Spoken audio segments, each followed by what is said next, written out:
AP CM Chandrababu Naidu మాట్లాడుతున్నారు. Live లో చూద్దాం. ఈ టెంపరేచర్ తట్టుకోలేక ఇప్పుడు రోడ్డు మీద నీళ్లు కొడుతున్నారు. ఊర్లలో టౌన్స్ లో అంతా కూడా స్ప్రింక్లర్స్ పెట్టారు. అంటే వాతావరణంలో చల్లబరచాలని. అంటే ఇలాంటి పెను మార్పులు వచ్చేసాయి. అందుకే రాబోయే రోజుల్లో మీరు చూస్తే స్టీల్ కూడా గ్రీన్ ఎనర్జీతో తయారు చేసే స్టీలే కొంటున్నారు. అందుకే మొట్టమొదటిసారిగా జిందాల్ స్టీల్ వస్తా ఉంది. ఆ జిందాల్ స్టీల్ టోటల్ గా గ్రీన్ ఎనర్జీతో తయారు చేసే స్టీలే వస్తుంది. విశాఖపట్నంలో ఆర్సీఆర్ మెటల్ కూడా ఇదే స్టీల్ వస్తుంది, గ్రీన్ ఎనర్జీతో వస్తుంది.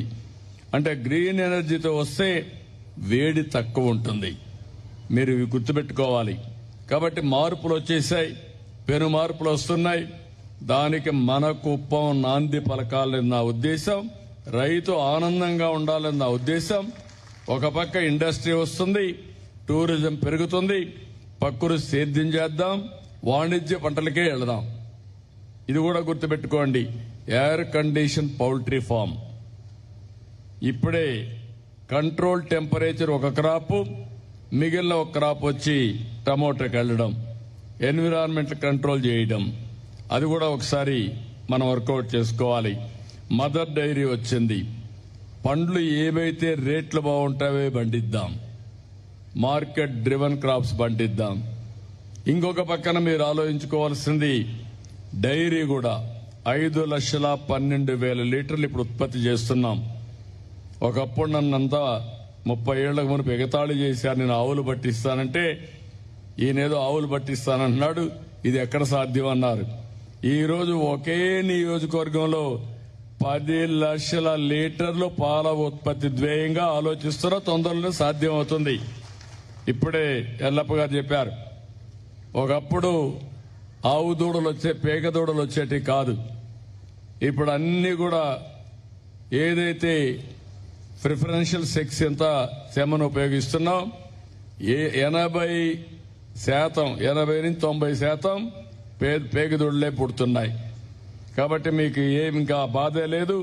అవసరమైతే మన నియోజకవర్గంలో దూడల ఉత్పత్తి కేంద్రంగా తయారు చేసి రాష్ట్రానికి సరఫరా చేద్దాం అవసరమైతే. ఎందుకంటే ఇన్ని ఆవులు ఉండేది ఎక్కడా ఉండవు. ఈ ఆవులు కానీ కరెక్ట్గా పుడితే దాంట్లో కూడా ఆదాయం మనకు. అవి పెంచుదాం. నీళ్లున్నాయి, గడ్డి ఉంది, ఆవులున్నాయి, ఇంకా ఉత్పత్తి చేయాల్సింది మనం. అది చేయగలిగితే అందులో కూడా ఆదాయం వస్తుంది. ఇట్లా వినూత్నమైన ఆలోచనలు పెట్టుకొని మనం ముందుకు పోదాం. రోడ్లు బాగా వచ్చాయి, మీరు గుర్తుపెట్టుకోవాలి. ఇప్పుడు బెంగళూరు నుంచి ఒక రోడ్డు వచ్చింది. ఆ రోడ్ నేరుగా చెన్నైకి వెళ్లిపోతుంది. పాత రోడ్డు ఒకటి ఉంది, కృష్ణగిరి రోడ్డు ఒకటి ఉంది. ఇప్పుడు చిత్తూరు నుంచి కృష్ణగిరి రోడ్డు కూడా 2 లేన్ 4 లేన్ రోడ్డు వచ్చేస్తుంది. ఈ రోడ్లన్నీ వచ్చిన తర్వాత ఇంకా 1-2 రోడ్లు యాడ్ అవుతాయి. రేపు రాబోయే హై స్పీడ్ ట్రైన్ వస్తుంది. ఎక్కడి నుంచి అయితే బెంగళూరు నుంచి చెన్నైకి 75 నిమిషాల్లో 60 నిమిషాలు వెళ్లిపోతుంది. బెంగళూరులో ఎక్కితే వీకోటకి ఒక 30 నిమిషాలు ఇక్కడికి వచ్చేస్తాం. అక్కడి నుంచి దిగేసి నేరుగా కుప్పం రోడ్డు ఎక్కితే ఒక 20 నిమిషాలు వస్తాం. అంటే బెంగళూరు నుంచి కుప్పానికి 30-40 నిమిషాలు వచ్చేసే పరిస్థితి వస్తుంది. ఇంకొక పక్క ఎయిర్పోర్ట్ కూడా వస్తా ఉంది. ఎయిర్పోర్ట్ వస్తే మీరు పండించిన పంటలు, ప్రకృతి సేద్యంతో పండించే కూరగాయలు అవసరమైతే ఇతర దేశాలకు ఎగుమతి చేసి డబ్బులు సంపాదించే పరిస్థితి వస్తుంది. లాజిస్టిక్స్ కూడా వర్కౌట్ చేస్తాం. ఒకటి కాదు, చాలా ఆలోచిస్తున్నాను. ఈరోజు ఒక మీనింగ్ఫుల్ మీటింగ్ ఇది. చాలా సంతోషం. రైతుల్లో ఇంత చైతన్యం ఉందంటే నేను నమ్మలేకపోతున్నా. ఇక్కడ సెరికల్చర్ పండిద్దాం, అదే మరి కూరగాయలు పండిద్దాం, పూలు బాగా ఆర్చర్డ్స్కి వెళ్దాం, ఇంకొక పక్క పళ్ళు పండిద్దాం, ఆవులు, పౌల్ట్రీ, కొన్ని ఇంకా కూడా షీప్ కూడా, మటన్ కూడా లాభసాటిగా ఉంటుంది. అది కూడా స్టాల్ ఫెడ్. ఇంటి దగ్గరనే పెట్టి గడ్డి తీసుకొచ్చి మనం గొర్రెలు మేపడం, లేకుంటే మేకలు మేపడం, ఇది కూడా లాభసాటిగా ఉంటుంది. చెరువులన్నీ ఉన్నాయి, చెరువుల్లో చేపలు కూడా వేద్దాం. చేప పిల్లలు కూడా వేస్తే ప్రోటీన్ ఎక్కువ వస్తుంది, మీ ఆరోగ్యం బాగుంటుంది. అది కూడా నేచురల్ ఫార్మింగ్, ప్రకృతి సేద్యానికే వెళ్దాం. ఇలాంటివన్నీ చేసి రైతులను ఆదుకోవడం, చదువుకున్న పిల్లలకు ఉద్యోగాలు రావడానికి ప్రపంచంలో ఉండే బెస్ట్ ఇండస్ట్రీస్ అన్ని కుప్పానికి వస్తాయి. ఇప్పుడు ఒక 30 వచ్చాయి. 10,000 కోట్లు పెట్టుబడి వచ్చింది. 40,000 మందికి ఉద్యోగాలు వస్తాయి. ఇప్పుడే మిత్రులు చెప్పారు, పొగురుపల్లిలో ఒకే రోజు రాత్రింబగళ్ళు పనులు జరుగుతున్నాయంటే అది ఈ ప్రభుత్వం మీద ఉండే విశ్వాసం అని మరొక్కసారి మీ అందరికీ తెలియజేస్తున్నా.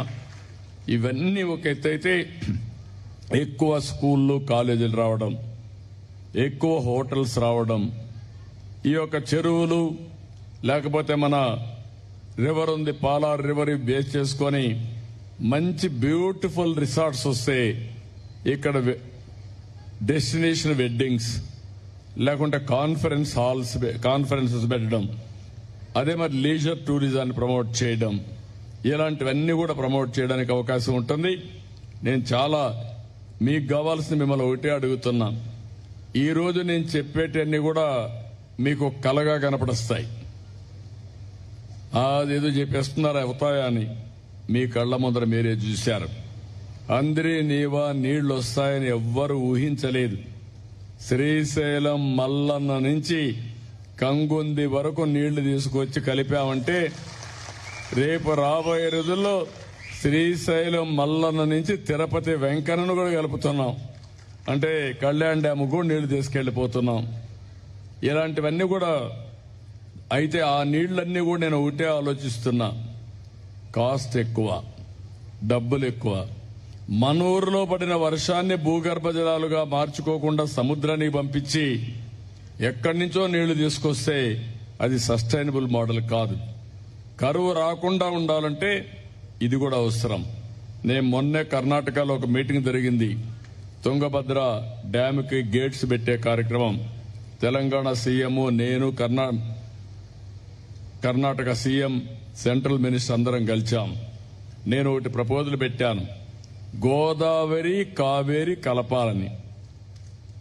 గోదావరి కావేరి కలిపితే ఆంధ్ర రాష్ట్రంలో గోదావరి, పెన్నా, కృష్ణ, అదే మరి ఇంకొక పక్కన వంశధార 4 నదులు కలుస్తాయి. ఈ 4 నదులు పోయి కిందన కావేరి కలుస్తుంది. కావేరి వల్ల ఇంకొక పక్కన మీరు ఆలోచిస్తే మహానది నుంచి కూడా నీళ్లు వస్తే మహానది కూడా కలుస్తుంది. ఇది అయిన తర్వాత గంగా కావేరి వయా మహానది ద్వారా కల్పిస్తే దేశంలో క్వాడ్రిలేటరల్ రోడ్డు ఎట్టయితే వచ్చిందో ప్రపంచం మొత్తం భారతదేశం అంతా ఒక రోడ్డు, అలాంటిది దేశం మొత్తం గంగా కావేరి ఈ దేశానికి ఒక శ్రీరామ రక్ష. అప్పటి నుంచి ఇంకా రాష్ట్రంలో దేశంలో కరువు అనే మాట ఉండదు. రైతాంగానికి దానికంటే మించిన రోజులు ఉండవని చెప్పి తెలియజేసుకుంటూ ఏదైనా మళ్ళా ఒకటి విజ్ఞప్తి చేస్తున్నా, మన నియోజకవర్గంలో మీరందరూ ఒప్పుకుంటే మనందరం ప్రకృతి సేద్యానికి వెళ్లిపోయి మన నియోజకవర్గం వరకు ఎక్కడ యూరియా ఇవి లేకుండా కెమికల్ ఫెర్టిలైజర్స్ లేకుండా నిర్ణయం చేద్దాం. దానికి కూడా మీరు రైతాంగం మొత్తం ఒక ఫేజ్డ్ మారిగా పోదాం. 3-4 ఏళ్లు పెట్టుకుందాం. 4 ఏళ్ల తర్వాత మన నియోజకవర్గంలో కెమికల్ ఫెర్టిలైజర్స్ వాడకుండా, పెస్టిసైడ్ వాడకుండా మొత్తం పంట పండించి ప్రపంచానికే ఒక నమూనాగా అందజేద్దాం. దానికి మీరు సిద్ధంగా ఉంటే నేను కూడా సిద్ధమే. గట్టిగా చేపట్లు కూడా చెప్పండి, మేము చేయగలుగుతామని ఒక సంకల్పం. ఎస్, దేశంలో ఎవరు చేయలే. 14-15లో నేనే ప్రకృతి సేద్యానికి ఊతం ఇచ్చాను. ఇప్పుడు అందరూ మాట్లాడుతున్నారు. మొన్న స్విట్జర్లాండ్ లో ఏదైతే వాళ్ళు ప్లానెట్ ఫుడ్ ప్రైజ్ ఇచ్చారు, ప్రపంచంలో జరిగే అతిపెద్ద ఎక్స్పెరిమెంట్ ప్రకృతి సేద్యం ఆంధ్రప్రదేశ్. దీనికి $1.5 బిలియన్ మనకు ప్రైజ్ గా ఇచ్చారు.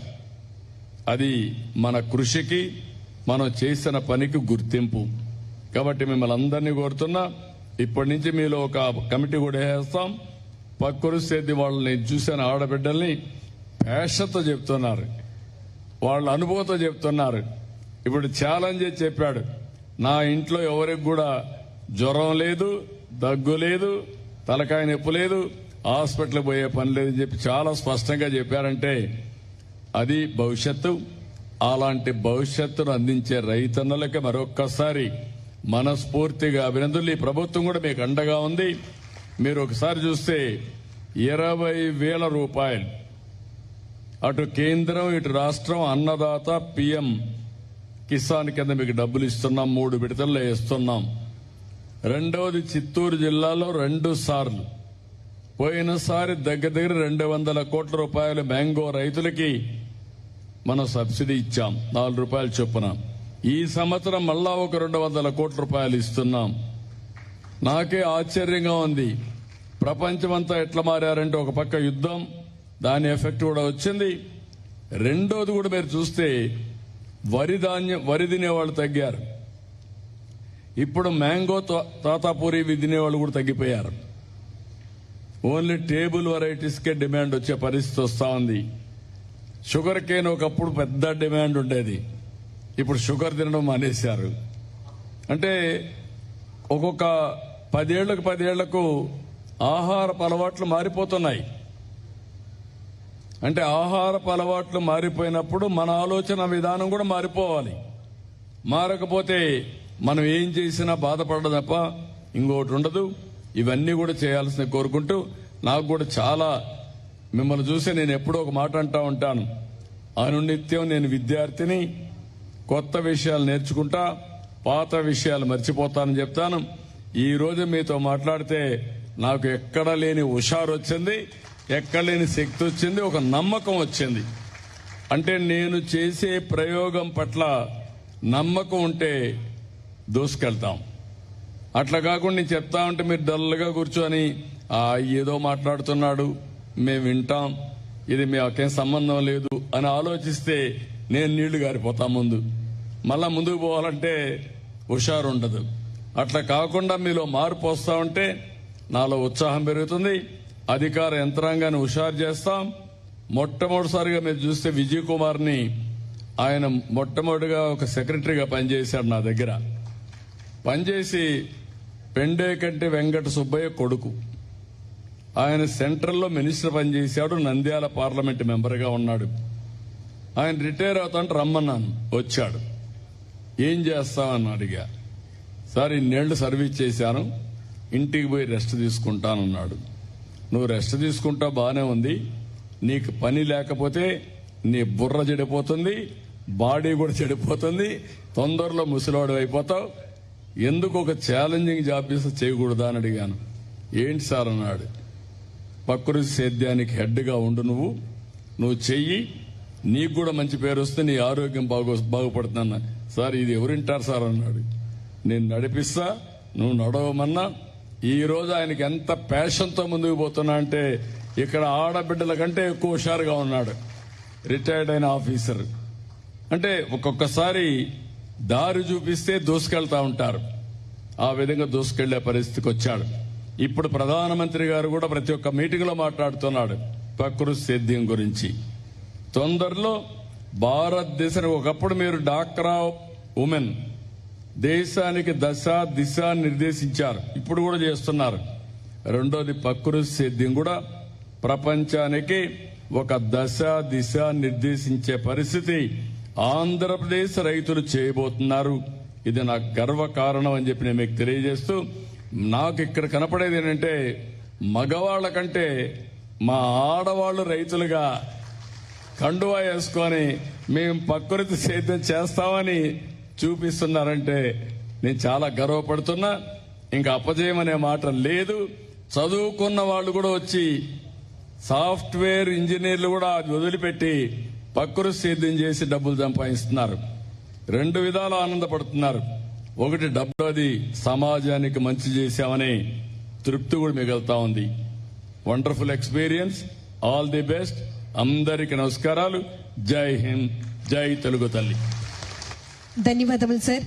రైతులతో ఆత్మీయ పలకరింపు మన వ్యవసాయాన్ని ఆధునిక సాంకేతికతతో అనుసంధానం చేస్తూ సుస్థిర వ్యవసాయాన్ని భవిష్యత్తు తరాలకు అందించేలా రైతు సంక్షేమాన్ని ప్రభుత్వ ధ్యేయంగా మలచి మన గ్రామీణాభివృద్ధిని రాష్ట్ర ప్రగతికి బలమైనటువంటి పునాదిగా తీర్చిదిద్దుతూ మన కుప్పం నియోజకవర్గాన్ని ఒక ఆదర్శ వ్యవసాయ నియోజకవర్గంగా మలిచినటువంటి మన ఆంధ్రప్రదేశ్ రాష్ట్ర గౌరవ ముఖ్యమంత్రి వర్యులు గౌరవనీయులు శ్రీ నారా చంద్రబాబు నాయుడు గారికి మీ అందరి కరతాళ ధ్వనుల మధ్య వారికి సాదర స్వాగతం సుస్వాగతం తెలియజేస్తున్నాము.